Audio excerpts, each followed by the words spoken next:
Good morning friends, welcome to my YouTube channel. आज हम लोग इस वीडियो में डिविडेंड डिसीजंस के इलस्ट्रेशन और कुछ क्वेश्चंस को देखेंगे। साथ में जहाँ जहाँ मुझे लगेगा कुछ बताना है फार्मूलाज के बारे में तो मैं बेसिक बताते हुए चलूँगा। बहुत ज़्यादा मैं पूरे चैप्टर्स का ओवरव्यू देने पर फोकस नहीं करूँगा, मैं सिर्फ क्वेश्चंस पर फोकस करूँगा। तो हम लोग आगे बढ़ते हैं इसमें।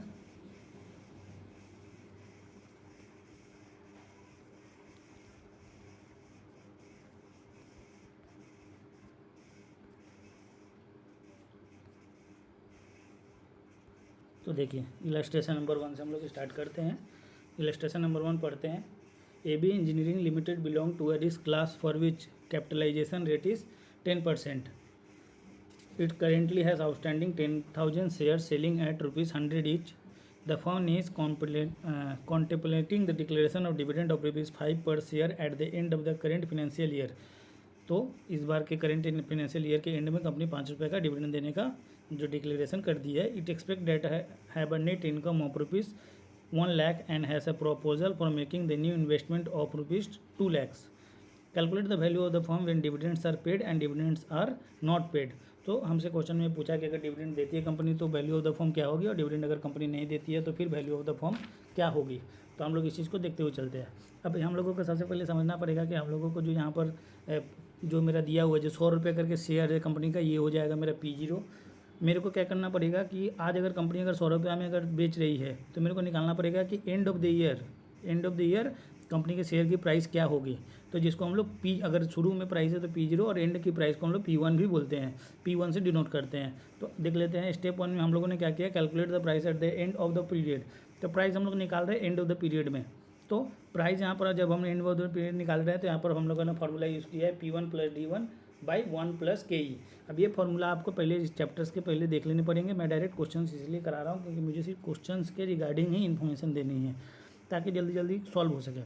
तो यहाँ पर हम लोगों ने क्या किया कि price at the end of the year निकाल लिया। तो यहाँ से आप देख सकते हैं कि मैंने क्या किया, price at the end of the year निकाला जो कि मेरे ₹110 आ रहा है। अब क्वेश्चन में आते हैं। क्वेश्चन में क्या बोला गया था कि कंपनी 2 लाख का इन्वेस्टमेंट करना चाह रही है और उनका 1 लाख का ही सिर्फ इस बार का नेट इनकम होने वाला है। तो सपोज अगर कोई कंपनी अगर 1 लाख रुपया कमा रही है और कंपनी अगर डिविडेंड अगर देगी तो कुछ पैसे वहाँ से निकल के चले जाएंगे, और अगर डिविडेंड अगर कंपनी नहीं देगी तो उस केस में क्या होगा कि हमारे पास 1 लाख रुपया पड़े रहेंगे। तो अगर 1 लाख रुपया पड़े रहेंगे तो मुझे और जो फंड चाहिए होगा इन्वेस्टमेंट के लिए वो कम, मेरे को क्या हो जाएगा कि मेरे को कम लगेगा। लेकिन अगर कंपनी डिविडेंड दे देगी आउटसाइडर्स को तो फिर जो पैसे लगेंगे इन्वेस्ट करने के लिए वो क्या हो जाएगा कि वो और ज़्यादा लगेंगे। इसी चीज़ को हम लोगों को यहाँ पर देखता है। तो यहाँ पर सबसे पहले अगर कंपनी अगर डिविडेंड नहीं देगी, डिविडेंड अगर कंपनी नहीं देगी जो पूरे क्या हो गए 1 लाख रुपया हमारे पास ही पड़े रह जाएंगे। अगर 1 लाख रुपया हमारे पास पड़े हुए हैं और मुझे 2 लाख रुपये का इन्वेस्ट करना है तो और मुझे कितने रुपये चाहिए, 1 लाख रुपया और चाहिए। तो अब 1 लाख रुपया मुझे उठाना है। तो इसी चीज़ को यहाँ पर इन लोगों ने दिखाया है कि अर्निंग है 1 लाख की, डिविडेंड कंपनी दे नहीं रही है तो फंड अवेलेबल है अगर 1 लाख रुपया, तो टोटल इन्वेस्टमेंट 2 लाख करनी थी। तो 1 लाख रुपया और अगर मैं कहीं से ले आता हूँ तो मेरे को क्या हो जाएगी कि मेरे 2 लाख की रिक्वायरमेंट फुलफिल हो जाएगी। तो 2 लाख रुपये कैसे मेरे को कैसे आएगा, जब 2 लाख रुपये मैं लेने जाऊँगा मार्केट में तो मुझे P1 का प्राइस पे करना पड़ेगा, क्योंकि एट द एंड क्या है प्राइस जो है अपने शेयर की कितनी है 110 हो जाएगी। तो जब मैं जब कर लेता हूँ तो मुझे क्या हो जाएगा 1 लाख डिवाइडेड बाई 110 करूँगा तो मुझे नंबर ऑफ़ शेयर्स मिल जाएंगे। जैसे मुझे नंबर ऑफ़ शेयर्स मिल जाएंगे मैं नेक्स्ट क्या करूँगा, वैल्यू ऑफ द फर्म निकालने पर कोशिश करूँगा। वैल्यू ऑफ द फर्म कैसे निकलती है देखिए, पहले बोलता है कि पुराने शेयर्स कितने थे 10,000 शेयर्स, फिर मैं उसमें नए शेयर्स ऐड करूँगा। नए शेयर्स कैसे आएंगे, 1 लाख डिवाइडेड बाई 110, क्योंकि मुझे नए शेयर्स से पैसे लाने हैं। फिर मैं उसको मल्टीप्लाई कर दूँगा कि जो कि प्राइस एट द एंड 1,10,000 से। अब ये आ गई मेरे पास एक कैलकुलेशन। अब मैं उसमें से माइनस कर दूंगा 2 लाख। क्यों 2 लाख रुपये माइनस कर रहा हूँ, क्योंकि 2 लाख रुपये मेरे इन्वेस्टमेंट में निकल जाएंगे मेरे पास से, और 1 लाख रुपये इस साल का अर्निंग आ जा रहा है। इसको मैंने जोड़ दिया है यहाँ पर सबको, मैं ये इसको प्लस माइनस करने के बाद में डिवाइड कर दूंगा 1 + KE से। जब मैं ये फार्मूला बैठा देता हूँ तो मेरा क्या हो जाता है, वैल्यू ऑफ द फर्म निकल के आ जाता है। तो इस केस में हम लोग का वैल्यू ऑफ द फर्म आ रहा है कितना, 10 लाख रुपया। अब मैं सेम केस में देखूंगा अगर कंपनी से अगर डिविडेंड अगर दे देंगी, तो कंपनी से अगर सपोज डिविडेंड अगर दे देती है तो कंपनी के पास से क्या होगा कि ₹5 का डिविडेंड निकल जाएगा। अब देखिए यहाँ पर प्राइस मैंने जब कैलकुलेट किया तो प्राइस आ रहा है 105 रुपीज़। ना कंपनी यहाँ देखिए 1 लाख रुपया कंपनी ने अर्न किया, जिसमें से अगर वो 50,000 डिविडेंड अगर दे दिया, 50,000 डिविडेंड कैसा है यहाँ भी देख लीजिए। क्वेश्चन में हम लोगों का था कि कंपनी के पास कितना है 10,000 शेयर है, तो 10,000 शेयर इंटू 5 करेंगे तो 50,000 रुपया आ जाएगा। तो कंपनी क्या कर रही है, डिविडेंड डिस्ट्रीब्यूट कर दी 50,000, तो अब उनके पास फंड कितने अवेलेबल है, 50,000 रुपया सिर्फ इन्वेस्ट करना है, 2 लाख रुपया। तो रिक्वायरमेंट फंड की क्या क्राइटेरिया बनेगी कि 1.5 लाख रुपया और भी कहीं से चाहिए मुझे इन्वेस्ट करने के लिए। अब 1.5 लाख रुपये मुझे अगर मार्केट से उठाना है तो मैं शेयर इशू करूँगा। शेयर इशू करूँगा तो क्या प्राइस पर करूँगा, 105 पर। P1 मैंने निकाल लिया है 105, तो 105 पर मुझे शेयर इशू करने पड़ेंगे। तो नेक्स्ट स्टेप में मैं क्या करता हूँ, नंबर ऑफ शेयर निकालता हूँ, 1,50,000 डिवाइडेड बाई 105, जिससे मेरा क्या हो जाएगा, नंबर ऑफ शेयर निकल के आ जाएगा। उसके बाद मैं क्या करूँगा, यहाँ पर भी वैल्यू ऑफ द फर्म निकाल लूँगा कि जब कंपनी डिविडेंड दे देगी तो वैल्यू ऑफ द फर्म क्या आएगी। तो जब कंपनी जब डिविडेंड दे देगी तो वैल्यू ऑफ द फर्म कैसे आएगी, देखिए पुराने शेयर है 10,000 प्लस नए शेयर जो आएंगे 1,50,000 डिवाइडेड बाई 105 इंटू जो मेरा प्राइस एट द एंड मैंने जो यहाँ पर निकाला हुआ था 105 का P1, ठीक है। तो 105 से मैंने मल्टीप्लाई कर दिया, माइनस 2 लाख क्योंकि मैंने कोई इन्वेस्टमेंट करना 2 लाख का, और 1 लाख की तो मेरी जो प्रॉफिट है उसको मैंने जोड़ दिया, डिवाइडेड बाई 1 प्लस के ही जब करता हूँ तो स्टिल मेरा 10,000 का ही 10 लाख का ही मेरा वैल्यू ऑफ द फर्म आ जाता है। तो इससे हम लोग को क्या पता चलता है कि कंपनी अगर डिविडेंड दे या ना दे, इससे क्या फ़र्क पड़ता है कि वैल्यू ऑफ द फर्म पर कोई फ़र्क नहीं पड़ता है, ठीक है। तो इस तरीके से हम लोगों ने अपना इलस्ट्रेशन नंबर 1 देख लिया।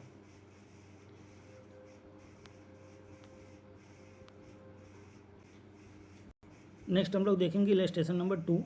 इलस्ट्रेशन नंबर 2 में क्या बोल रहा है, XYZ limited ₹10 per share, ₹10 per share, capitalization rate and rate of investment are 10% and 12%। तो कैपिटलाइजेशन रेट भी दिया हुआ है हम लोगों के पास भी, और इन्वेस्टमेंट रेट भी हम लोगों को दिया हुआ है क्वेश्चन में, जो कि है 10% एंड 12%।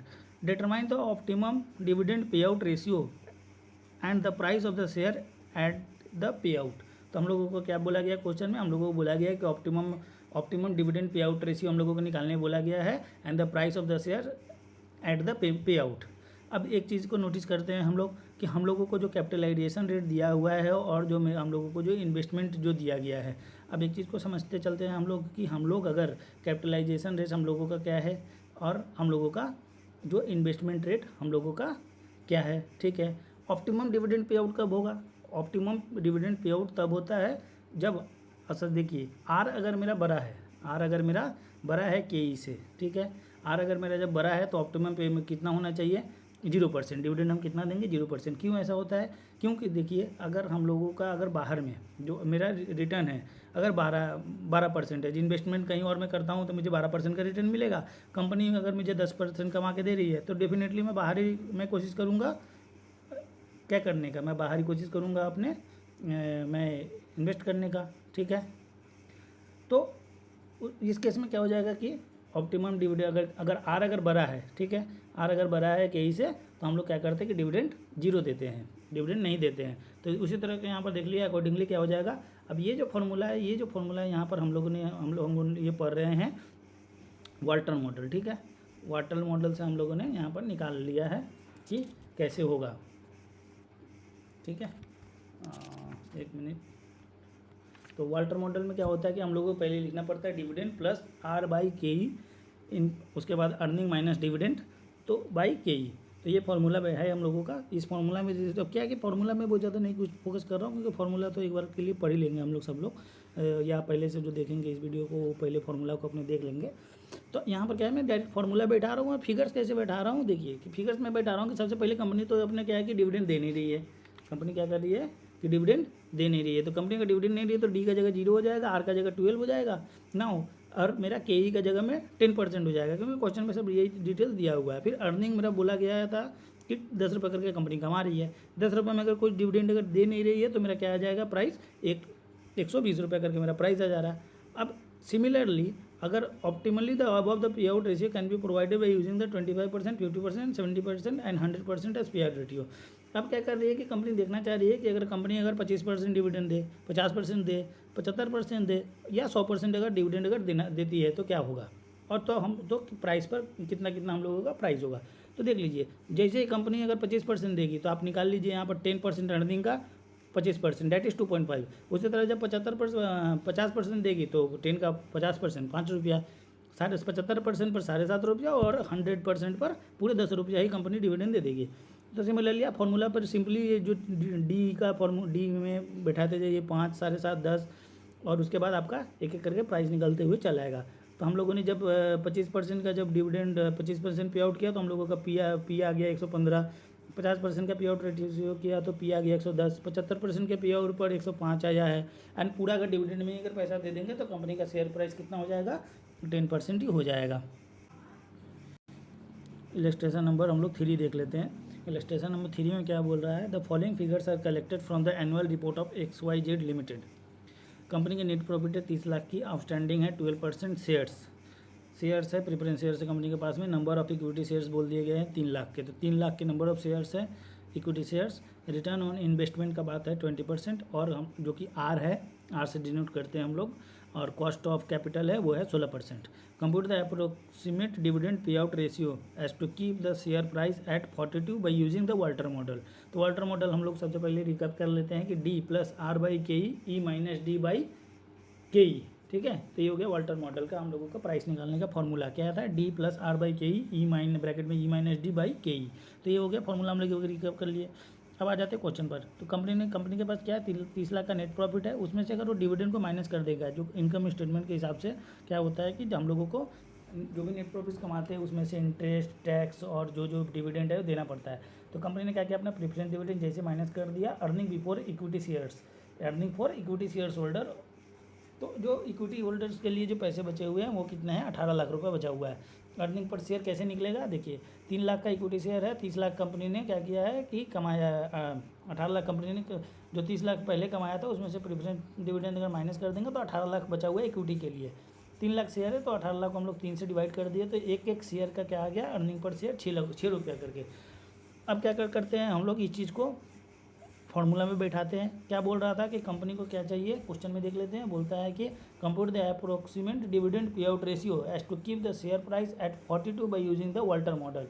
तो इस क्वेश्चन में हम लोगों को क्या किया गया है कि हम लोगों को डायरेक्ट प्राइस दे दिया गया है और हम लोगों को बोल जा रहा है कि पे आउट रेशियो निकालो, ठीक है। तो हम लोग निकाल देते हैं। अब यहाँ पर पी के जगह में हम लोग क्या बैठा देंगे, 42, और बाकी रिमेनिंग जो डी का जो डाटा था, मेरे को क्या है कि डी का डाटा यहाँ पर दिया हुआ नहीं है क्योंकि वही तो मुझे निकालना पड़ेगा। उसके बाद देखिए, अब मैंने क्या किया कि मैंने फॉर्मूला में बैठा दिया, डी को मैंने डी ही रख के छोड़ दिया है। अब मैंने जैसे डी निकाल लिया 3.12, तो डिविडेंड मेरे को कितना देना है, 3.12, ये मेरे को रुपया में देना है। अब मेरा क्या था, ईपीएस कितना था, यहाँ पर देख लीजिए 6 रुपया मैंने निकाला था। 6 रुपया में अगर 3.12 अगर मैं डिविडेंड दे देता हूँ तो इसका मतलब कितना परसेंट मैंने डिविडेंड दे दिया। तो उसी चीज़ को देखे निकाला गया DPS बाई EPS इंटू 100, तो 52%। तो हम लोगों को कितना डिविडेंड दिया है इस केस में, 52% डिविडेंड हम लोगों ने दिया है, ठीक है। तो इस तरीके से एक क्वेश्चन भी हम लोगों का एक ओवरव्यू खत्म होता है।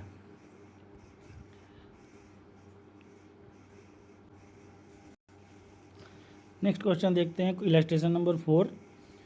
सिमिलर काइंड ऑफ कुछ फिगर्स प्रीवियस क्वेश्चन से भी यहाँ पर लिए गए हैं। नेट प्रॉफिट है कंपनी के 30 लाख रुपया, आउटस्टैंडिंग जो कि है preference share 100 lakh, number of equity share 3 lakh, return on investment 20% and जो कॉस्ट ऑफ कैपिटल है 16% है। Now calculate the price of share using the Gordon model when dividend पे आउट रेशियो 25%, 50% एंड 100%। तो अभी तक हम लोगों ने क्या देखा था, वाल्टर मॉडल देखा था। अब हम आ जाते हैं गॉर्डन मॉडल के फॉर्मूले में।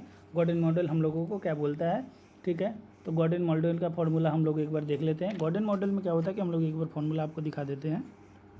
तो ये रहा गॉर्डन मॉडल का फॉर्मूला। गॉर्डन का फॉर्मूला क्या बोलता है कि हम लोगों को क्या करना है, हम लोगों को निकालना है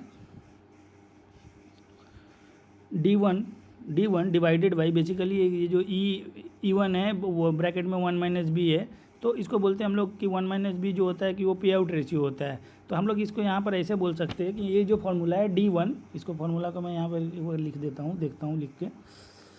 ये जो फार्मूला है हम लोगों का, इसको बोलते हैं D1 divided by KE minus G, ये मेरा क्या आ जाएगा, फार्मूला आ जाएगा P0 का, ठीक है। तो इतना हम लोग समझ गए हैं। जब इतना हम लोग समझ गए हैं तो इस चीज़ को देख लेते हैं। एक मिनट, ये देख लिए। अब नीचे आते हैं। आप बस ये याद रखिएगा D1 by KE minus G। फिर मैं बताता हूँ। अब ये जो D1 होता है, चलिए मैं यहाँ पे बता देता हूँ। ये जो D1 होता है, D1 कैसे आता है, डिविडेंड, जैसे D0 बोलते हैं कि शुरू में है। अब उसमें 1 प्लस अगर G लगाएंगे, 1 प्लस G मतलब ग्रोथ रेट, तो 1 प्लस G अगर लगा देंगे तो मेरा क्या आ जाएगा, मेरा D1 आ जाएगा, ये हो जाता है D1 हो जाएगा ये मेरा, ठीक है। उसी तरह ये जो G है, ये जो G है इसको बोलते हैं B into R, B into R. B मेरा क्या हो जाता है, B इंटू आर क्या बोलते हैं हम लोग, B को हम लोग डिनोट कर देते हैं रिटेंशन रेशियो से, ठीक है। रिटेन करना मतलब अगर कंपनी अगर 10 रुपये कमा रही है तो अगर 2 रुपये डिविडेंड दे दी तो कंपनी 8 रुपये अपने पास रख रही है ना, तो जो 8 रुपये रख रही है फिर उस पर आर मतलब क्या होता है हम लोगों का कि जो इन्वेस्टमेंट अगर करेगी तो कितना रेट कमाएगी, कितना रेट से पैसा कमाएगी, तो वो B इंटू आर कर देते। तो ये बेसिक चीज़ यहाँ पर याद रखिएगा कि D1 फार्मूला, मेन फार्मूला ये है D1 बाई के माइनस जी। D1 कैसे आती है, D0 ब्रैकेट में 1 प्लस जी, और जो G है वो कैसे आती है B इंटू आर। तो आगे बढ़ते हैं, इलस्ट्रेशन नंबर 4 तो हम लोगों ने देख लिया था, नेट प्रॉफिट आउटस्टैंडिंग सब देख लिया था। सबसे पहले इनकम स्टेटमेंट बना लीजिए, जहाँ पर नेट प्रॉफिट 30 लाख को हम लोग प्रेफरेंस डिविडेंड उसमें से माइनस कर देंगे। तो जैसे प्रेफरेंस डिविडेंड माइनस कर दिए तो earning for equity share holder आ गया 18 लाख रुपया। हम लोगों को पता है कि कंपनी क्या कर रही है, यहाँ पर 3 लाख इक्विटी शेयर थी कंपनी के पास में, 3 लाख इक्विटी शेयर थे, तो 3 से डिवाइड करने के बाद यहाँ पर आ जाती है 6 रुपये करके EPS मेरा आ गया। जैसे मेरा EPS आ गया तो अब यहाँ पर आप उस चीज़ को देखिए, फॉलो करते हुए चलिए क्या हो रही है यहाँ पर कि कंपनी को क्या करना पड़ रहा है कि मेरा देखिए मेरे को अर्निंग है 6 रुपया करके, EPS मेरा 6 रुपया करके है, कि मेरा 16% दिया हुआ था। अब मैं अगर 25% अगर डिविडेंड कंपनी देती है, 25% अगर कंपनी अगर डिविडेंड देती है तो 6 रुपये का 25% कंपनी तो डिविडेंड दे देगी, तो ये हो जाएगा D1। ये मेरा क्या हो गया, ये मेरा हो गया D1, ये मेरा हो गया D1, और नीचे मेरा KE minus B into R, तो KE माइनस जी मैंने क्या बोला था B इंटू आर करके आएगा, तो ये B इंटू आर है। B इंटू आर कैसे हुआ, देखिए 20% मेरा क्वेश्चन में दिया हुआ था, क्वेश्चन में मैं दिखा देता हूँ कि 20% देखिए रेट ऑफ इन्वेस्टमेंट मतलब आर मेरा दिया हुआ था 20% मतलब 0.2, और 75% रिटेंशन रेशियो मतलब कि अगर कंपनी अगर 25% दे देगी तो 75% अपने पास रख लेगी, तो बी का मतलब वही होता है कि रिटेंशन रेशियो। तो ये सिंपली 0.75 इंटू 0.2 मेरा आ जा रहा है। उसी तरह से कंपनी अगर डिविडेंड का 50% देगी तो 6 का 50% दे देगी तो 3 रुपये दे दी, 3 रुपये डिवाइडेड बाई फिर से वही KE माइनस जी, के मेरा कितना 16%, और B इंटू आर अगर 50% देगी तो 50% रख भी लेगी, तो 0.5 इंटू 0.2। उसी तरह कंपनी अगर पूरा ही डिविडेंड दे देगी, कंपनी अगर 100% डिविडेंड दे देगी तो कंपनी 6 रुपये डिविडेंड दे दी, फिर KE माइनस जी, तो KE माइनस जी किया तो KE मेरा है 16%, तो 0.16, फिर B इंटू आर। अब क्या हो रहा है कि कंपनी अगर पूरा ही डिविडेंड देगी तो रिटेन तो कुछ करेगी नहीं, तो 0 हो गया रिटेंशन, उसको हम लोग मल्टीप्लाई कर दे रहे हैं अपने R से जो कि 0.2 है, तो ये मेरा आ गया। तो यहाँ पर सबका देखिए प्राइस देख लीजिए, पहले में 150 रुपया, दूसरे में 50 रुपया, और तीसरे में 37 रुपये 50 पैसा मेरा आ रहा है। तो इस तरीके से इलस्ट्रेशन नंबर 4 भी अपना ख़त्म होता है।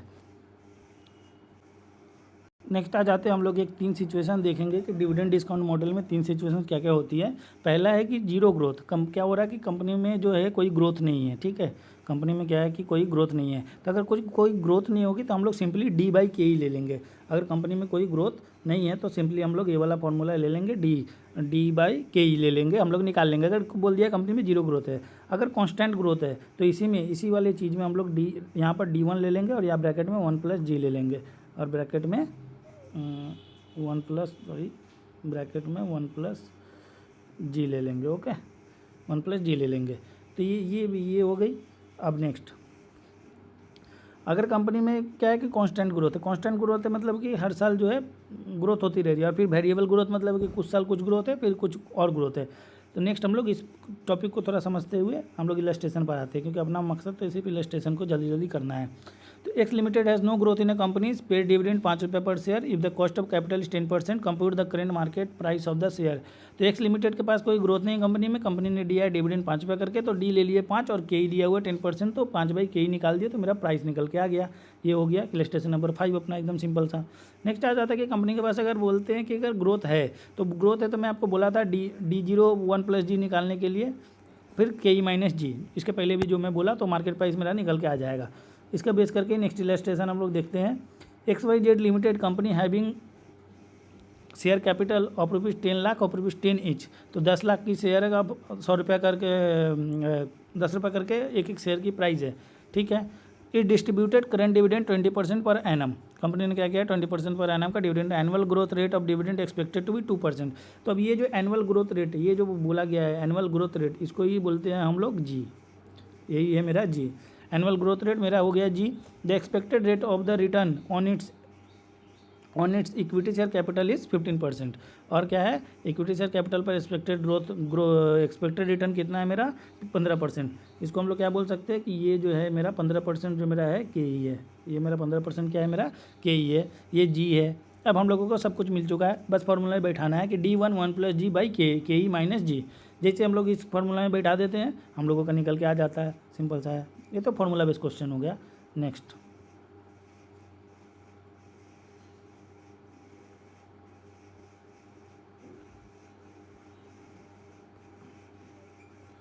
तो इलस्ट्रेशन नंबर हम लोगों ने 4 कर लिया, ये सब कर लिया था, ये सब 1 मिनट।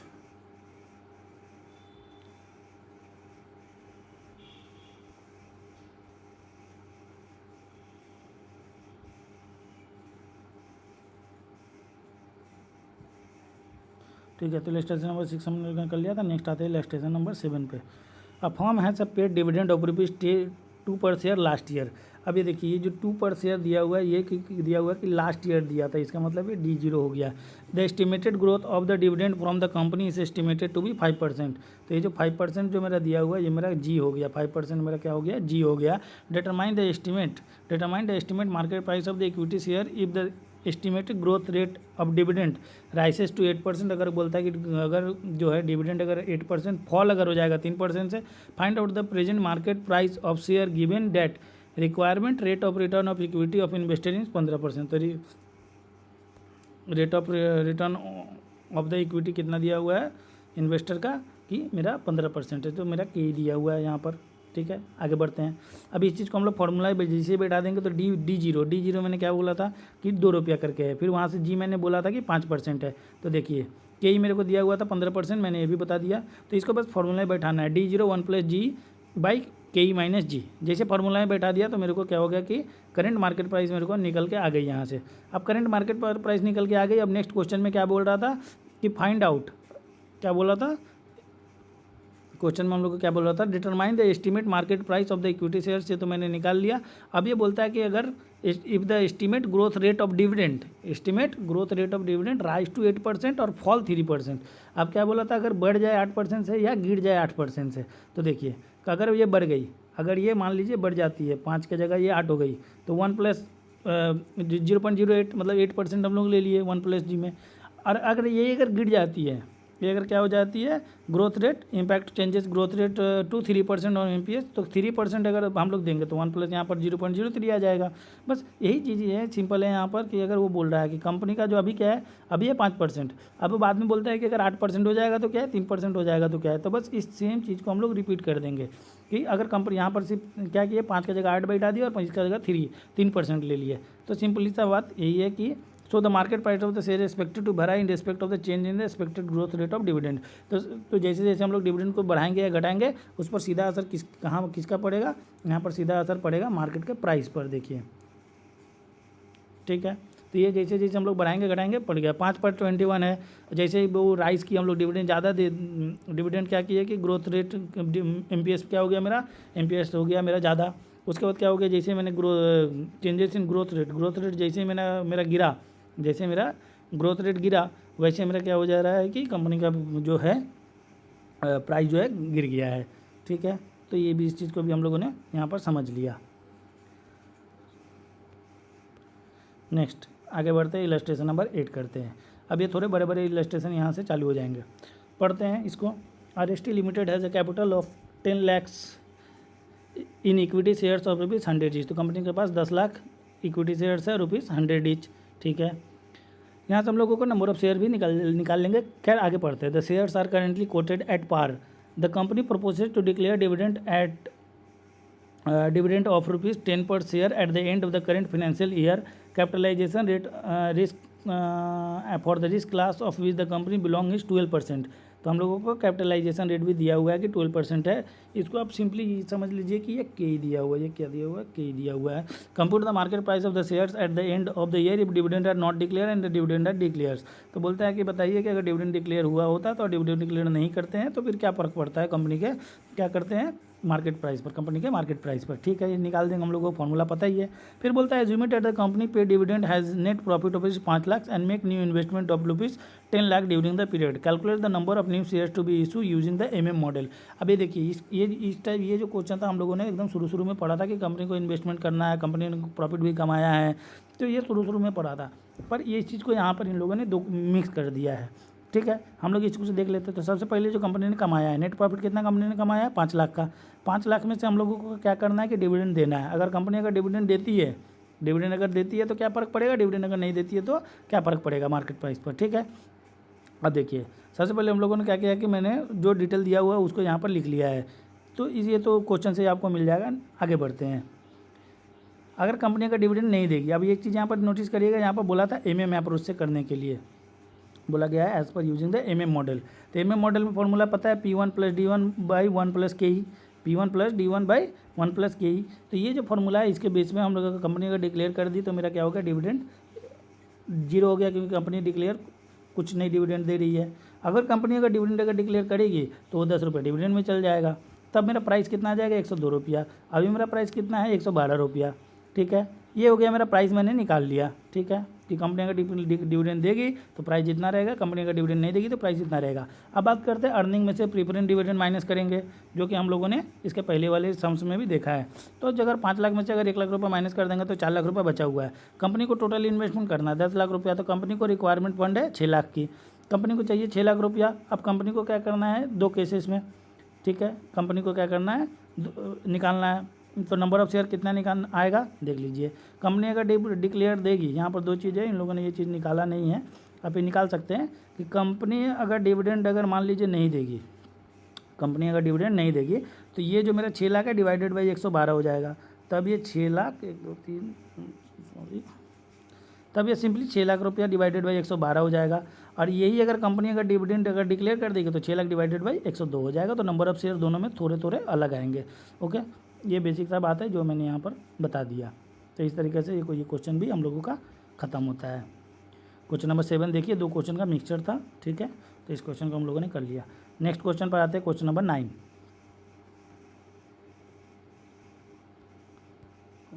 ठीक है, नेक्स्ट क्वेश्चन पर आ जाते हैं। क्वेश्चन नंबर 9 क्या बोलता है देख लेते हैं। The following information pertains to messrs XY limited, messrs XY limited. The earning of the company है 5 लाख रुपया, डिविडेंड पे आउट रेशियो बोला हुआ है 60%। अब एक चीज़ यहाँ से थोड़ा अभी हम लोग समझते चलते कि डिविडेंड पे आउट रेशियो अगर बोल दिया 60%, तो मेरा अगर तो रिटेंशन रेशियो मेरा क्या हो जाएगा, बी मेरा कितना हो जाएगा 40%। ठीक है, अगर कंपनी का डिविडेंड 60% दे देगी तो 40% अपने पास रख लेगी। नंबर ऑफ आउटस्टैंडिंग शेयर है कंपनी के पास में 1 लाख रुपया। इक्विटी कैपिटलाइजेशन दिया हुआ है और रेट ऑफ इन्वेस्टमेंट दिया हुआ है, जो कि हम लोग बोल सकते हैं आर, और इक्विटी कैपिटलाइजेशन को बोल सकते हैं KE। तो अब धीरे धीरे ये सब चीज़ हम लोग क्या करते हैं कि समझते हुए चलते हैं। नेक्स्ट क्या बोल रहा है, market value of the share as per the Walter model. तो वाल्टर मॉडल में एक बार रिवाइज करवा देता हूँ। वाल्टर मॉडल में सीधा सा बात बोलता है कि D + R / KE - D by आपका KE आ जाता है। तो ये रहा, हम लोगों ने क्या करते हैं इस फार्मूला में हम लोग इसको बैठा देते हैं। देखिए जो क्वेश्चन हम लोग यहाँ पर बैठाते जाते हैं। डिविडेंड कंपनी दे रही है 60%, ठीक है, डिविडेंड कंपनी दे रही है 60%। R/K मुझे पता है, R मुझे पता है 15%, KE मुझे पता है 12%।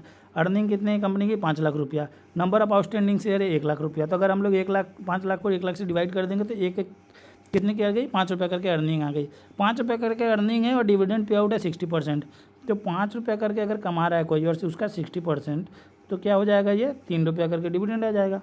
तो इसी तरह देख लीजिए, डिविडेंड आ गया 3%, 5%, 12%, 5 - 3 E - D जो है फिर 12%। तो मेरा क्या आ गया प्राइस 45.83, मतलब 45.83 मेरा रुपया आ गया। तो ये हो गया मेरा market value of the share. उसके बाद बोलता है कि ऑप्टिमम डिविडेंड पे out according to Walter model and the market value of the company share at the pay out ratio. ठीक है, तो क्या बोलता है, according to Walter model when the return on investment is more than the cost of equity, मतलब R अगर बढ़ा है KE से तो कोई डिविडेंड हम लोग नहीं देते। तो यहाँ इस केस में क्या होता है, नो डिविडेंड। इस केस में होता है नो डिविडेंड। अगर यही R = KE है तो कंपनी कुछ भी कर सकती है। KE अगर बढ़ा है, ठीक है, तो 100% डिविडेंड दे सकती है कंपनी। ये बात मतलब ये शुरू से ही हम लोगों के चैप्टर में पता है, तो वो सब मैं नहीं बता रहा हूँ फिर से। तो अब इस केस में क्या होगा कि कंपनी को क्या करना है कि क्योंकि R बढ़ा है तो R, क्योंकि मेरा यहाँ पर देख लीजिए R 15% है और KE 12% है, तो कंपनी को यहाँ पर क्या करना है, 0 डिविडेंड। जब 0 डिविडेंड देगा तो फॉर्मूला में कुछ चेंज नहीं करना है, वही फॉर्मूला रहेगा D + आपका आर बाई के ई ब्रैकेट में ई माइनस डी बाई के ई कर देंगे तो मेरा क्या आ जाएगा, यहाँ पर ये सब निकल के चला आएगा, ये सब निकल के चला आएगा तो मेरा क्या हो जाएगा 52.08 मेरा रुपया आ जाएगा यहाँ पर प्राइस ऑफ द शेयर्स। ठीक है, इस तरीके से मेरा ये भी हो जाता है। आई होप आप लोगों को जो भी क्वेश्चंस मैं कर रहा हूँ उसका एक बेसिक आइडिया मिल जा रहा। ठीक है, अगर कुछ गलती अगर हो रही है मुझसे या कोई चीज़ को बोलने में या समझाने में तो उस चीज़ के लिए आई एम वेरी सॉरी। आप इस चीज़ को थोड़ा समझते हुए चलिएगा कि मेरा काम सिर्फ है कि थोड़ा सा इलस्ट्रेशन को एक बार के लिए रिकअप कर लूँ मैं। नेक्स्ट क्वेश्चन पर आ जाते हैं। नेक्स्ट क्वेश्चन पर आते हैं illustration number 10। Taking an example of the three forms growth, normal and declining, calculate the share price using the Gordon model. अब हम लोगों को क्या बोला गया है कि यहाँ पर आप लोगों को 3 तो फॉर्म दे रहे हैं, उन लोगों का मेरे को क्या करना है, आप लोगों को as per the Gordon model आपको निकाल के क्या देना है, शेयर प्राइस। ठीक है, तो शेयर प्राइस हम लोगों को निकाल के देने के लिए बोला गया है। ठीक है, देख लेते हैं। तो अब देखिए गॉर्डन मॉडल क्या बोलता है कि हम लोगों को एक बार के लिए फिर से समझ आते हैं। वॉल्टर था डी, ठीक है, डी प्लस क्या था आर बाई के ई ब्रैकेट में ई माइनस डी बाई के ई, ये हो गया। लेकिन गॉर्डन मॉडल का फॉर्मूला फिर से याद कर लीजिए, डी वन बाई के ई माइनस जी क्या था, यहाँ पर फॉर्मूला क्या था, यहाँ पर डी वन सॉरी यहाँ पर क्या था, पी जीरो का फॉर्मूला था। पी जीरो का फॉर्मूला मैंने क्या बोला था, डी वन वन माइनस के ई, सॉरी ये के ई माइनस जी है ना, ये के ई माइनस जी है। तो ये फॉर्मूला था। बुक में हम लोगों का क्या दिया हुआ है, ई वन ब्रैकेट में वन माइनस बी ऐसे करके कुछ फॉर्मूला दिया हुआ है, तो उतना हम लोग नहीं जाएंगे। आप बस ये याद रखिएगा कि जो है डी वन बाई के ई माइनस जी। अब बस इस फॉर्मूला को याद रखते हुए आपको इस पूरे चीज़ को करना है। अब देखिए यहाँ पर आपको समझना है, ये बहुत अच्छा क्वेश्चन है। इसमें क्या बोलता है कि आर दिया हुआ है, के दिया हुआ है, ई दिया हुआ है, earning per share, retention ratio दिया हुआ है और डिविडेंड पे आउट दिया हुआ है, मतलब आपको सब कुछ दिया हुआ है। अब देखिए यहाँ पर क्या है कि मेरे को मेरा डिविडेंड पे आउट रेशियो दिया हुआ है, यहाँ पर मेरे को आर दिया हुआ है, यहाँ पर बी दिया हुआ है, तो बी इंटू आर में कर लूँगा तो मेरा क्या आ जाएगा, मेरा आ जाएगा जी। ठीक है, मेरे को के ही दिया हुआ है, कोई दिक्कत नहीं है।